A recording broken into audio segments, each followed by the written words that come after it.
Greetings again, Acolytes of the Force, and welcome back to the archives. Of all the characters in Star Wars lore who got the short end of the stick, there are a few who compared to the bad hand dealt to Maul. What began as a promising Sith prodigy was devolved to a wanderer stripped of all rank and accomplishment through a series of repeated failures, all of which began with one fateful stroke of the blade made by a Jedi Padawan on the planet of Naboo. As an apprentice, Maul had goals set for himself and a bone to pick with the entire Jedi Order. However, he was only a disposable assassin to the Sith Master Sidious, and in the end, in the eyes of the Sith Grand Plan, he was only a small failure. Maul would return many years later as a shadow of his former self, cut in half physically, mentally, and even potential-wise. It was Maul's missed opportunity that was the greatest loss of his defeat on Naboo. His potential was always what Palpatine sensed within him, and the potential of Maul is never really explored, and soon the door would permanently close on Maul, ever reaching the full limits of his upper potential.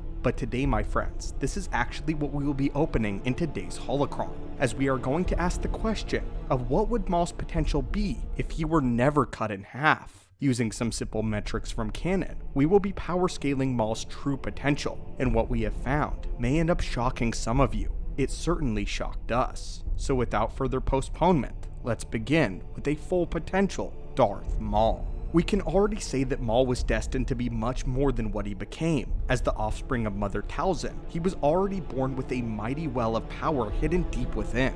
This, of course, is the original reason why Sidious was so interested in the boy. While we do not know who Maul's father is, it doesn't exactly matter, as Mother Talzin was one of the most naturally gifted Force sensitives of the era. In fact, before he became the Sith Master, Sidious feared that Talzin could be his equal. We know this not only due to her magic, but also because Sidious was actually one that respected her, and considered even making Mother Talzin his apprentice. However, decided not to, as he saw that Mother Talzin lacked ambition and was too connected to the world of Dathomir, her home. And on top of this, he did not understand Night Sister magic, and therefore viewed it too great as a risk to take Talzin as an apprentice directly.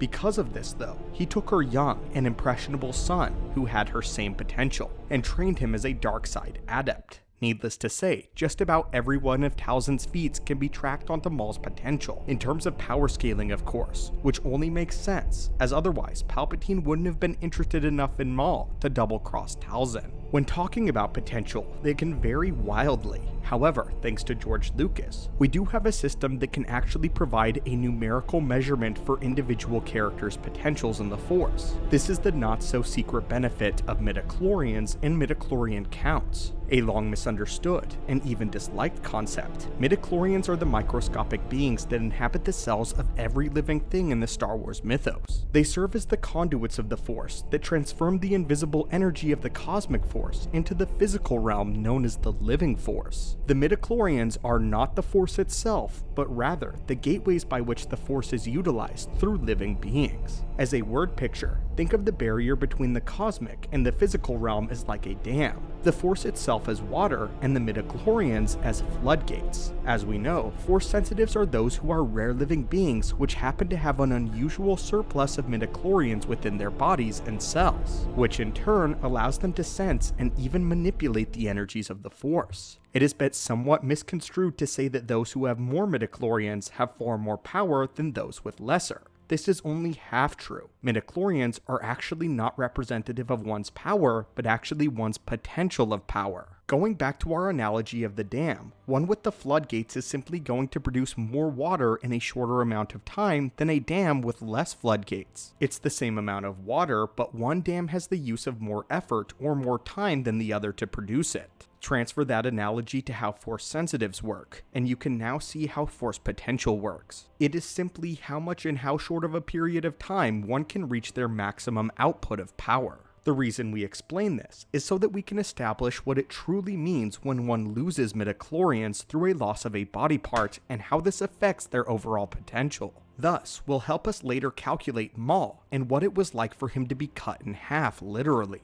We know of other Force users who famously had their massive potential bisected due to sustained massive injuries, such as Darth Vader. Vader, who by George Lucas's estimates was 80% of the Emperor's power after having all 4 limbs amputated and having his flesh and organs burned by the fire of Mustafar. He would have far surpassed the Emperor had this not happened, so 80% of the Emperor's power likely translate to him losing about half, or maybe even more than half, of his true potential. We do this so that we can loosely translate the percentage of midichlorian counts to a loss of a 1-1 ratio. By the same logic, since Maul was essentially bisected, his potential was cut in half as well. So in order to find the true potential of Maul, we have to double what we see in The Phantom Menace. As a Sith apprentice, Darth Maul was single-handedly proving to be a threat to Qui-Gon Jinn in a solo duel. Using a single blade, Maul was capable of putting Qui-Gon on the back foot during their brief skirmish on Tatooine,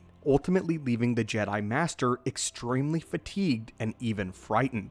Though Qui-Gon is an older man at this point, he is still stated to be on par with many of the higher echelon members of the Jedi Council, most notably drawing comparisons to Plo Koon, a man whom Maul already stated once that he had no interest in tangling with, due to him being intimidated by the Jedi Master's skill. Trained by Dooku, Qui-Gon was an exceptional lightsaber duelist, although he had only been in a couple of duels outside of ceremonial or training sessions. Qui-Gon certainly proved to be a threat to Maul on Naboo, hitting him several times with physical strikes, and at some points in the Phantom Menace novelization, coming close to taking out the Sith apprentice. In terms of Kenobi, Maul essentially manhandled the young Padawan until his arrogance got the best of him and left him open from his saber, and then his body to be cut in half. After returning from the dead, potential-wise, Maul was severely weaker than he was as an apprentice, and it took him some time to master his new mechanical legs. Initially, he had quite the trouble with Jedi Master Obi-Wan Kenobi, as Kenobi was able to shove around and outmaneuver him,